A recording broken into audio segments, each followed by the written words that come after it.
Okay, once we cross through this gate right here, we actually start coming into a Zone 3 food forest. So in this Zone 3 food forest, it's an area where we're just allowing it to look after itself. And this is where the main water harvesting occurs. So we've got 2 banana circles here, and both of them get fed water from other sources. So this banana circle over here is being fed from the overflow of a water tank and the overflow of one of our gutters, and it goes into what we call a banana circle. And a banana circle is a pit that's 1.5 meters deep and 2 meters wide. All that excavated soil gets turned into a donut around that banana circle, and we start to plant all those banana suckers in. And before you know it, those bananas shoot up. And in the pit, you just put all of your biodegradable waste in there.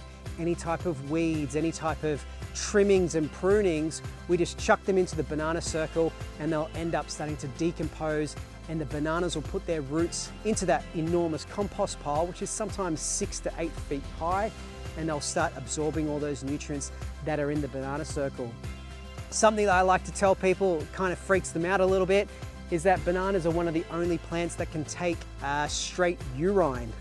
So that might be disgusting to some, but it's about, in permaculture, it's about turning a problem into a solution. So there's places in third world countries that obviously have a big problem with different types of sewage treatment, which can end up in really bad health situations. But if you can take urine and you can put it into a banana circle and you can get food from it, we're now turning a problem into a solution. And I've had banana clumps that have had 3 to 4 banana flowers coming off one clump because the fertility was so high in that banana circle. You may be able to see just right now, we're in the middle of winter and I've still got bananas going on each of my banana circles, which is absolutely fantastic. The banana trunks can be used to make retaining walls, like very temporary retaining walls in your veggie garden. The leaves can be used to wrap different types of dishes up to cook with. It's just a very versatile plant. And I've even seen people in Southeast Asia drilling or boring holes into the live trunks of bananas, filling those bore holes with soil and compost, and then planting seedlings into those bore holes, which then the banana tree will start to water passively on its own. So it becomes a self-watering nursery system. And I thought that was crazy the first time I saw it, but it definitely makes so much sense. So bananas are an incredible asset to have in your garden, and banana circles are a great way to manage them because bananas are known to be pretty messy. You've got all these banana leaves falling off and whatnot. But if you can just pull them off and chuck them into the banana circle, it almost becomes a self-cleaning system. I'm not sure if these are going to come off, but look at all the water just coming out of that. So much water just in the fiber of these bananas. So I love taking the trunks, I love taking the leaves. I either put the trunks into the garden, but the leaves can just go straight into that banana circle, and you could clean up a whole banana area just by refeeding itself. So once the banana circle has filled up with water from the overflow of the tanks and the taps and the drainage pipes, the water is going to overflow, and where's it going to go? It's going to go straight into this garden here. So what you can see along the edge of this garden here is a swale. So the definition of a swale is a water harvesting ditch that is dug along the contour. So for people playing at home and they don't know what contour is, imagine the most energy efficient pathway across a sloping landscape. What you want to do is to get from one side of the landscape to the other with a wheelbarrow full of bricks. To go up the hill, you've got to use a lot of energy to push those bricks up the hill. To go down the hill, you start getting pulled down by that wheelbarrow.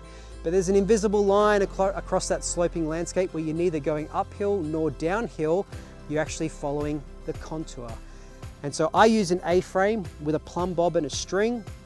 It's an ancient, I think it's an Egyptian tool, but it's an ancient tool regardless. I use my A-frame with the string and the plumb bob to find that contour. I dig a trench along that contour, and I now know that that ditch is level and will hold water evenly across the landscape. Once the water fills up in that swale, it actually starts to soak into the soil and water everything below it. So I plant all my fruit trees below the swale, so it's passively being watered every time that we have rainfall. So when it rains, I'm up on my balcony with my cup of tea and just looking at my garden, and just know that my garden is passively harvesting water while I just sit back and do nothing.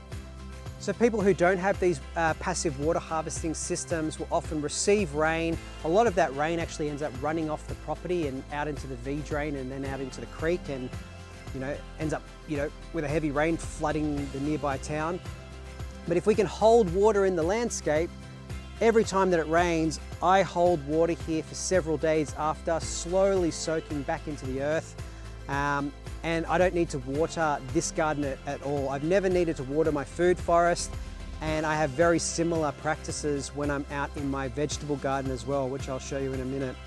So the basic principle of a swale is to slow water down, stop it, spread it, and then soak it back into the earth. And just by putting my hand in here, it doesn't take me very long to find very, very moist soil. So it's, and I've got worms in here as well. All you need to do is dig the swale on contour, put some mulch. This is actually just old guinea pig bedding that I found from a guinea pig rescue place. So any type of mulch, could be like the banana leaves, it can be tip mulch, it can be wood chips. Just cover your swales, and then underneath all that mulch, you start finding really, really beautiful, moist goodness.